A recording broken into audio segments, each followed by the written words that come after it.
Hi everyone, welcome back to my channel. তোমরা সবাই কেমন আছো? আশা করি সবাই খুব ভালো আছো। তো আজকে দুপুরবেলা কী কী রান্না করলাম সেটাই আজকে তোমাদের সাথে শেয়ার করবো। তো চলো দেখতে থাকো। তো সবার প্রথমেই আমি শুরু করে দিয়েছি ডিম রান্না করব। তো এখানে আমি ডিমগুলো ভেজে নিয়েছি, তারপর তেজপাতা, রসুন, পেঁয়াজ সব কিছু ফোড়ন দিয়ে এখানে আমি মশলাগুলো ভেজে নিচ্ছিলাম। মশলা তেমন কিছু না, হালকা পাতলা, যেটা সবাই জানো ডিমের মধ্যে কী কী দিতে হয়। আমিও সেরকম সব কিছু দিয়ে মশলাটাকে কষিয়ে ভালো করে তারপর আলুগুলো দিয়ে দিলাম। আলুগুলো দিয়ে এখন আমি রান্না করে নিচ্ছি। এরপর কষা কষা হয়ে গেলে এটাতে ঝোল দিয়ে দেবো। তো তোমরা ডিমের তরকারি রান্না করা খুব সহজ, জানি সবাই জানো, এটা নর্মাল একটা রেসিপি, সবারই ভালো লাগবে।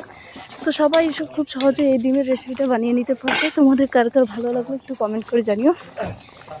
তো এদিকে আমার ডিমের তরকারি হয়েই গেছে।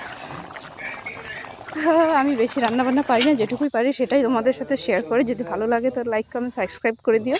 তো এরপর আমি রান্না করব এখানে লাউ দিয়ে মাছ দিয়ে একটা তরকারি। তো এখানে আমি ফোড়ন দিয়ে দিচ্ছি আদা, পেঁয়াজ, রসুন সব কিছু দিয়ে লাউটাকে দিয়ে ভালো করে নেড়ে আমি ঢাকা দিয়ে দিব।